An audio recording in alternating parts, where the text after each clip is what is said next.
Hello, darkness, my old friend. I've come to talk with you again.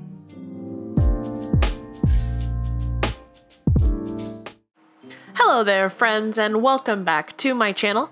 Today I am going to talk you through how I made the creepy doll, the Nadja doll, from the TV show What We Do in the Shadows. One thing I do want to point out is that this was the first time I've ever created anything like this, so give me a little, a little head start on talking about all of this, but I've never had to cast anything this gigantic before or make anything this small before, but it was sure one hell of a fun time making this doll, and I encourage every one of you guys to try to make something like this at one point. It was really fun and really creepy, so with that saying, let's get into the build. This doll was built upon an already purchased Amazon buy ventriloquist doll that we promptly took the head off and then built a head onto, starting with a clay sculpture that Alex did perfectly. I want to add, this was the first time any of us did something like this to this nature, so it was really fun to just get in there and experiment.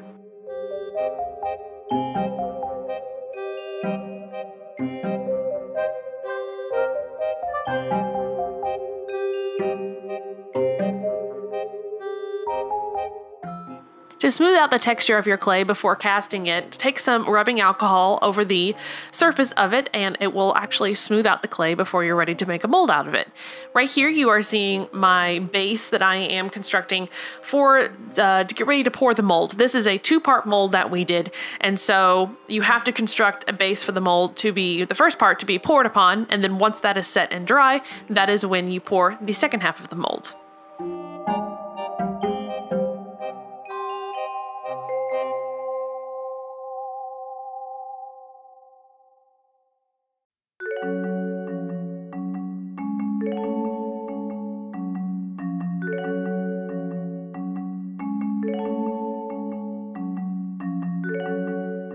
Once my base was all ready, I took some foam core, wrapped it around the edges, and prepared the mold for the mold goo.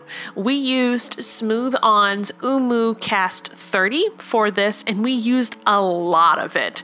One thing I want to tell you all is that this build was actually kind of rather expensive, so thank you to all of my Ko-fi supporters that donated some funds to help me finish this Nadja doll, but it required a lot of goo, and that is both the mold making stuff and the resin. So here we are just putting in the first layer of the mold directly onto her face, and then I'm getting ready to pour it. Right here, you are seeing the bottom, the first part of the mold is already set, and now I cleaned out all of the clay to prepare for my second part of the mold. We poured that mold. Now we are ready, and everything was set, and now we are ready to do all the resin. We used Smooth On Smooth Cast 325. Didn't need to add any color because I knew I would just go ahead and paint over it, and we used the slush cast method. What if you're not familiar with the slush cast method? Basically what that is that you are pouring in a level of resin and then shaking it and moving it around pretty violently to get it to go through all of those cracks, to make sure that the resin is set and everything, and it's not completely a block of resin. The head of Nadja would have been extremely heavy if we would have done that. So using this slush cast method gives it a hollow inside and have the layer of the head completely solid, so you can just sculpt it, or you can go ahead and paint and do anything what you want on top of it. However, we couldn't see the inside of the mold, so we didn't know if we got every little nook and crevice. So this method does take a while if you are planning to do it, so please be patient with yourself and buy extra amounts of resin, and be prepared for your first couple ones to not really work out.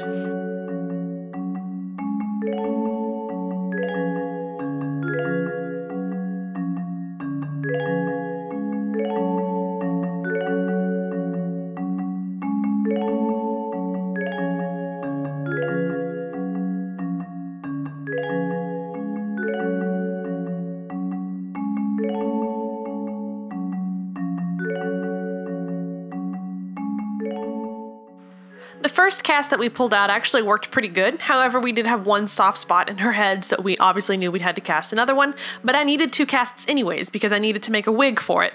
But the first one turned out fine. It just wasn't thick enough for it to hold any kind of structure on top of the head. It was too thin. So here we're just looking at it, making sure that everything worked out, but also trying to figure out what we needed to do better for the next round.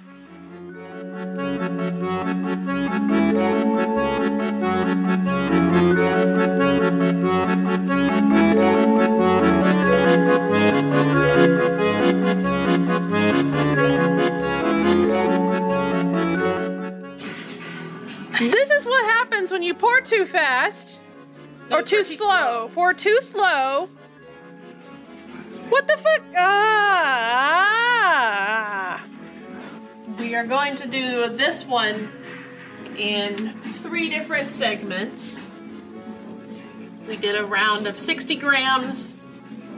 We'll do another round of 60 grams and maybe do it in layers for Slush since we don't want it piling really big in the bottom. So let's see how this one goes. Okay, It's worked! This is the 3rd pull. And she's a little soft on this side. On this side. This side's actually pretty good.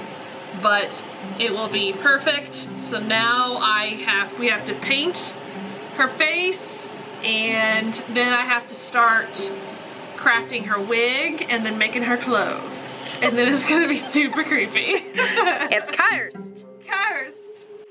Okay, I finally got a good pour and mold that I wanted of the Nadja head, so I went ahead and started to move on to the doll itself. I wanted to shorten the arms and the legs of the ventriloquist dummy body that I purchased, and that was pretty easy. I just snipped off the arms and legs and cut it shorter and then just hand sewed them back on. The reason I went ahead and got a dummy body. Basically, it was because I was lazy and didn't want to do the math. However, you can easily make this kind of body for a doll or a puppet by just looking at what I did here and just stuffing tons of it with polyfill. But I was just lazy and we needed something to work off of, and so I went ahead and got that. But it looked a lot better with the arms and legs shortened, especially for the doll. She's not a ventriloquist doll, she's a dummy. She's a doll, not a dummy. Okay, here I am sourcing some leftover veg net that I use at my work to make wigs. So if you guys don't know that, actually I make wigs for a living for Custom Wig Company. And so we have a lot of scrap fabric. And so since I was hand making a wig for the Nadja doll, I went ahead and used some scrap fabric that we had. So I am here using the first pull cast I did of the dummy doll, sizing up where I'm going to be making the wig for it. So from here on out, if you're not familiar with wig making, this is kind of a crash course, but a very poorly done crash course. So it is basically a lace foundation, and then I tie hair into every single one of those little cells that you see. Not every single one, but you know, the majority of them. So right here, you're seeing me use some invisible fishing line thread to sew up the darts that you need to put in around the head before you start tying onto, because the foundation of the cap needs to fit the head of the doll. So once that was finished, I went ahead and started cutting wefts of the synthetic weft that I purchased off of Amazon for the doll. So the wefts actually go all the way up to about the crown of the wig, and then the rest of it is hand tied in.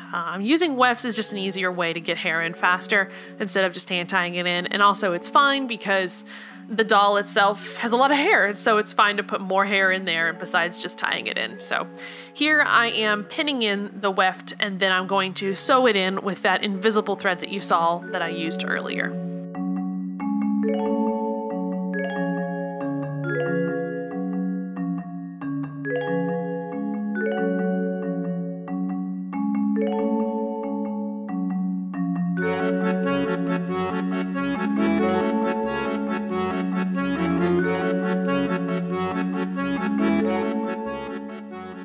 Once the weft was all sewn in, now is the time to tie in the hair.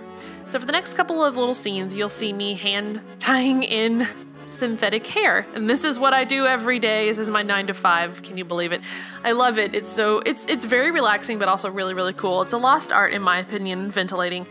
But I am using, for those of you who want to know, I am using a German hair tying hook in a size, I think that's a 9. I'm using a 9. But I am tying with tiny little knots the little hairs onto the tiny cells of the foundation lace. And though I end up doing that the entire way around the hair. Now, one thing about this Nadja doll hair is that her hair has bangs and it's also down. It's not all pulled back. And so I'm moving with the cells of the lace to pull different directions of the hair. And so with different directions, you will have different styles of the hair that you need for this wig. So right here, it's all going back. Once I get to the front, I will tie all of the hair forward, and on the sides, I will tie all the hair down to the sides so her hair looks like the style that you end up seeing. It's a lot more complicated than me just telling you that, but essentially, that's what I'm doing here.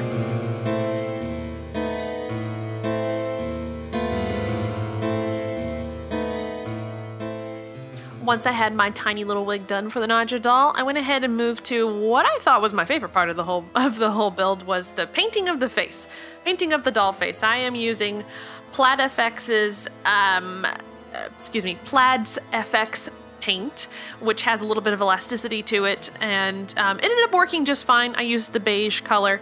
I would suggest, if you decide to paint directly on top of this resin, that you sand it down first or put several layers of Plasti Dip, because this paint has a very hard time adhering to that plastic. So I used the beige first to get a good color set, and then I went over top with white and kind of dry brushed it in a little bit to give it a little more of a lighter color, because she's a vampire doll, so she has very pale skin.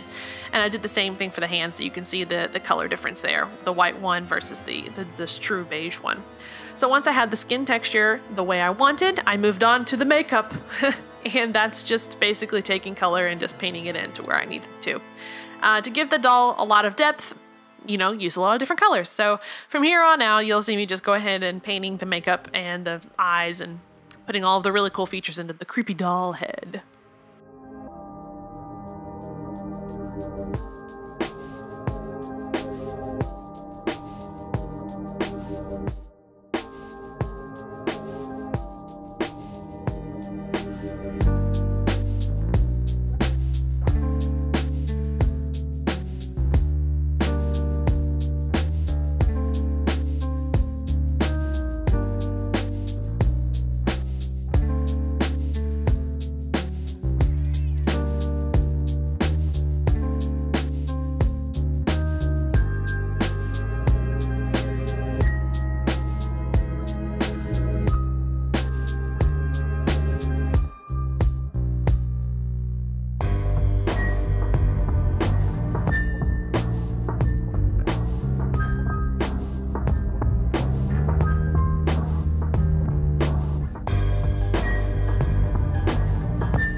Once the paint job was done, I went ahead and started styling the wig.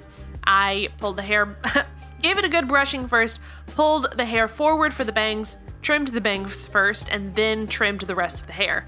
Her hair is not too long, but it is long enough. So trimming the bangs first gives me a good set of where the rest of the hair is going to go.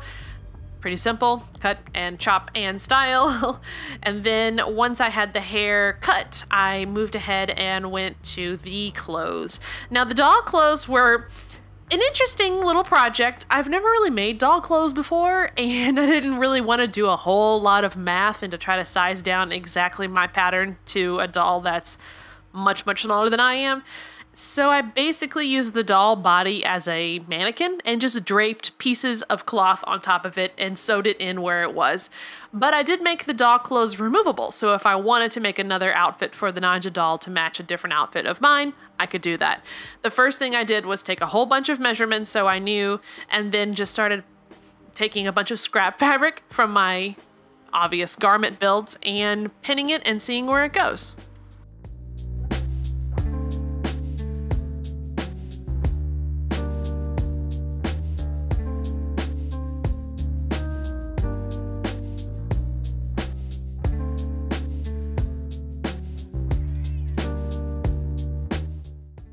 The first thing I did was her little skirt. It was a simple gathered paneled skirt that I created out of some scrap fabric from the Shorten silky solid satin that they gave me in black. This was so cute. I don't know what it was, but I just got a hoot out of making small tiny clothes. Maybe this is a new hobby for me? I don't know.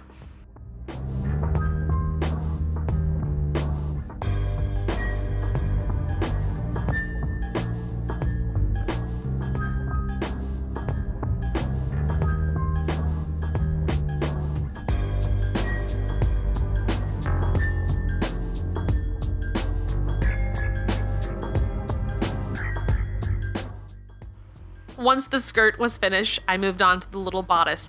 So the one thing about this bodice is that I wanted to make it look very similar to mine, but obviously it's going to be a little bit different. So I just gathered, I pleated in the front part of the blouse and then took some extra scrap velvet, draped it over the shoulders and the sleeves, and just kind of sewed it where it was by just cutting and placing fabric. It's really hard to explain, so let's just watch me do it again.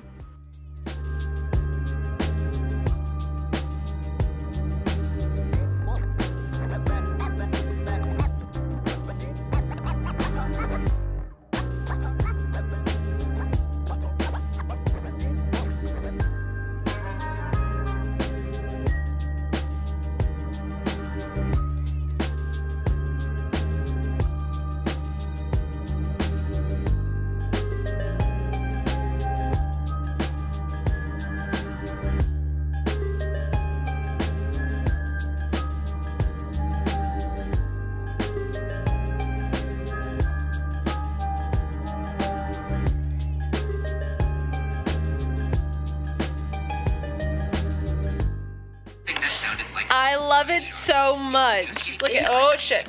Watch. It's a nightmare. I hate it. I love her. Oh, she's so great. And damp it on up to his waist. End quote. She says that her boyfriend's Yes. So once I just fell in love with the doll clothes, I moved on to the styling of the hair. This is synthetic hair, so it is going to be heat resistant and will react to steam. So basically I knew it's just, her hair is just down and curly. So I put her hair in a bunch of sponge rollers, all facing down, tied them pretty tightly into the rollers, and then took my steamer and steamed the hair into submission, which if you guys are not familiar with synthetic wigs, that is how you get the curl in the wig, since the hair itself is plastic, it's not human hair. So it reacts to steam and heat that way versus a curling iron or a blow dryer. So basically here it is. I took my steamer and watched the curls go into place. Now, if you're questioning why there's a ribbon around her forehead, I did that to lay her bangs down a little bit so they weren't so flat. I gave it a little bit of poof from that. So once she dried, quote unquote, I took the rollers out and just gave her hair a brush.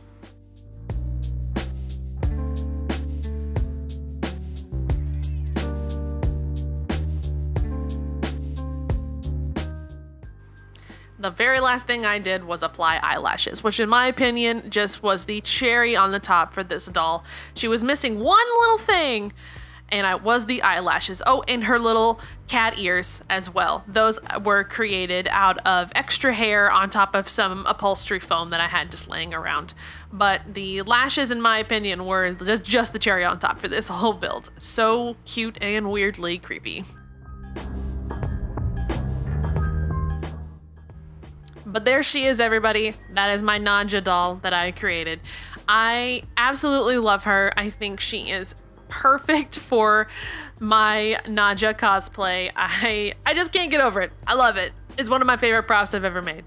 So if you have any questions about this build, please put them in the comments below. I will try to have as many links to the items and materials that I use to make this, and I would love to see your version if you make your own Nadja doll. Please let me know in my social medias at Jedimanda. And as of this, my What We Do in the Shadows build is over, and I will see you guys next week. Bye! Bat!